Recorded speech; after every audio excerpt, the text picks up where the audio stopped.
आ गया है, जैसे देख पा रहे हैं आप लोग, रेड जेल ने भूगोल के किस शाखा के विकास में योगदान दिया। चलिए पहला क्वेश्चन आपके स्क्रीन पे आ गया है।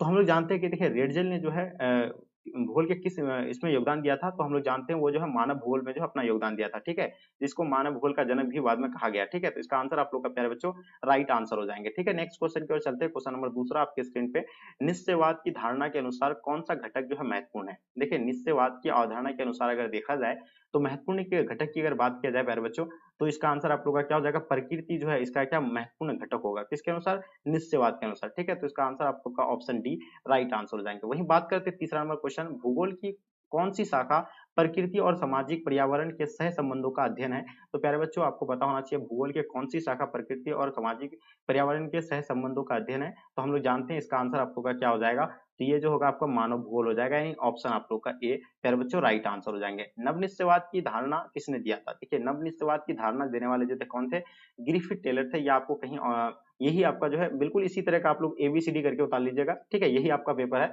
ओरिजिनल वाला। क्वेश्चन नंबर 5 देखेंगे, आचरण भूगोल भूगोल की किस शाखा की उपशाखा है। देखिए आचरण भूगोल के बारे में बताना है, ये भूगोल की कौन सी उपशाखा है। तो प्यारे बच्चों हम लोग जानते हैं 5 नंबर क्वेश्चन का जो आंसर होगा आप लोगों का, तो ये हो जाएगा आपका यानी सामाजिक भूगोल, यानी ऑप्शन आप लोग का बी राइट आंसर हो जाएंगे, ठीक है। व्यवहार भी भूगोल जो है सामाजिक भूगोल के अंतर्गत आएगा।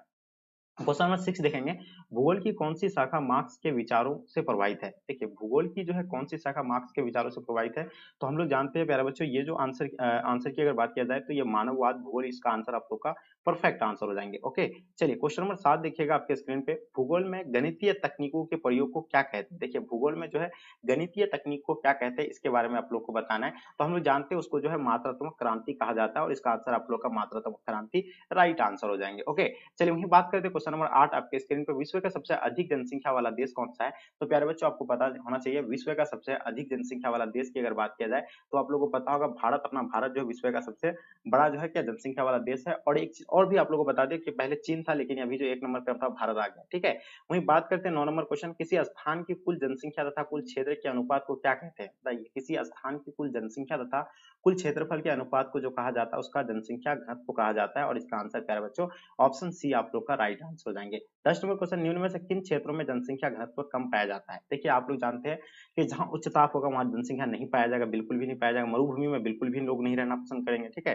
रेगिस्तान में लोग घर नहीं बसाते, ठीक है। उसके बाद पर्वतीय क्षेत्रों में बिल्कुल बहुत कम बसाते, लेकिन बहुत नहीं के बराबर, ठीक है। तो इसका आंसर आप लोग का इनमें से सभी हो जाएगा, यानी ऑप्शन आप लोग का डी प्यारे बच्चों राइट आंसर हो जाएगा। क्वेश्चन नंबर 11 देखेंगे, निम्न में से यानी कौन जनसंख्या जमाव को आकर्षित करता है। देखिए जनसंख्या जमाव जो है आकर्षित करने वाला कारक कौन सा है, बेरोजगारी से जनसंख्या जमा नहीं हो सकता है, ठीक है। रोजगार का जहां अगर अवसर होगा तो ऑब्वियसली वहां जनसंख्या क्या होगा, जमा होगा। तो इसका आंसर आप लोग ऑप्शन बी राइट आंसर हो जाएंगे। 12 नंबर क्वेश्चन देखेंगे, किसी स्थान में एक विशेष समय अंतराल में कुल पैदा हुए बच्चों की संख्या को क्या कहते हैं। देखिए किसी स्थान में एक विशेष जो समय अंतराल में जो पैदा होने वाले बच्चों को ही जो है जन्म दर कहा जाता है, ठीक है। तो ये आंसर आप लोग का जो है बी प्यारे बच्चों राइट आंसर हो जाएंगे, ठीक है। नोट करते चलेंगे एक एक चीजों को आप लोग को, ठीक है। बिल्कुल एकदम यही आपका पेपर है, ठीक है। एकदम अच्छे से आप लोग एबीसीडी करके भी उतार लेंगे तो कोई दिक्कत नहीं है। 13 नंबर क्वेश्चन देखेंगे, किसी नए स्थान में जाकर बसने वाली जनसंख्या को क्या कहते हैं। देखिए किसी नए स्थान में जाकर बसने वाली जनसंख्या को हम लोग क्या कहते हैं, तो उसको अप्रवासी कहेंगे, ठीक है। तो इसका आंसर आप लोग का प्यारे बच्चों राइट आंसर हो जाएंगे। ओके चलिए क्वेश्चन नंबर 14 देखेंगे, निम्न में से कौन से कारक मृत्यु में गिरावट के लिए उत्तरदायी है। देखिए मृत्यु दर को जो गिरावट करता है, पहली बात महामारी पर नियंत्रण, ठीक है। अगर महामारी पर नियंत्रण कर लेगा तो मृत्यु दर क्या होगा, निम्न हो जाएगा।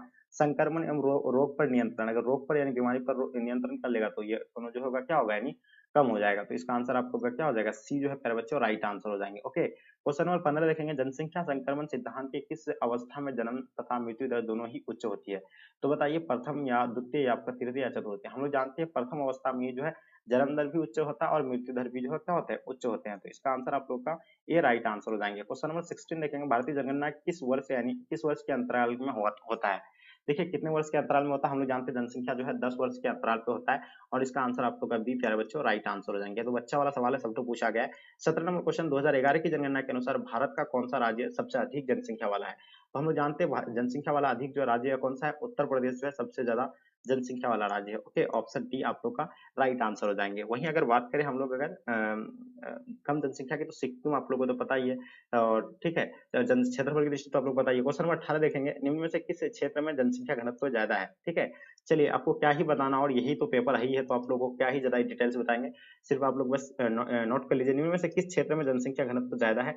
तो आपको याद रखिएगा, पर्वतीय क्षेत्र में बिल्कुल नहीं, मरुस्थलीय क्षेत्र में बिल्कुल नहीं, दलदल क्षेत्र में भी नहीं होगा, डेल्टा वाला क्षेत्र में, यानी ऑप्शन आप लोग का भी राइट आंसर हो जाएंगे। निम्न में से कौन सा शहर महाराष्ट्र की राजधानी है? तो देखिए, महाराष्ट्र की राजधानी हम लोग जानते हैं मुंबई जो है महाराष्ट्र की राजधानी है। ठीक है, तो इसका आंसर आप लोग का सी, प्यारे बच्चों, राइट आंसर हो जाएंगे। ओके, चलिए क्वेश्चन देखेंगे आपके स्क्रीन पे, 20 नंबर सवाल जो आपके समक्ष आपके स्क्रीन पे आ गया। बताइए 2011 की जनगणना के अनुसार भारत का जो है जनसंख्या जो है घनत्व कितना है? तो हम लोग जानते हैं 382 व्यक्ति प्रति वर्ग किलोमीटर में निवास करता है, तो इसका आंसर आपको होगा 382 व्यक्ति प्रति किलोमीटर, यानी राइट आंसर होगा। 21 नंबर क्वेश्चन देखेंगे, निम्न में से कौन सा जनसंख्या वृद्धि का एक घटक है?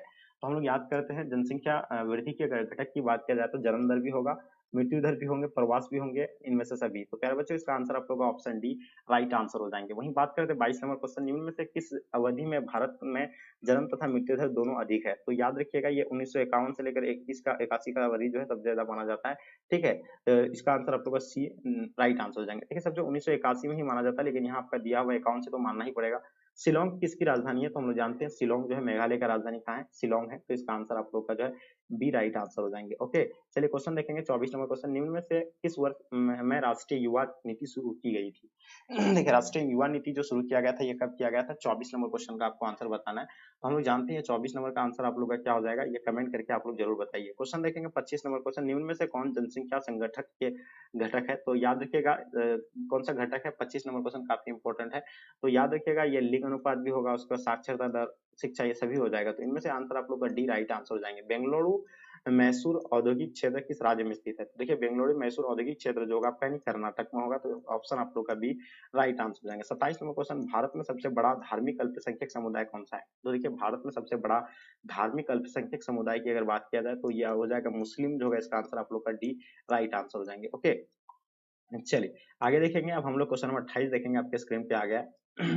क्या कहलाता है कि मुख्य श्रमिकों की न्यूनतम वर्ष में कितने दिन रोजगार मिलना चाहिए? देखिए, मुख्य श्रमिकों को जो रोजगार जो मिलता है 183 दिन का मुख्य मिलता है, कितना?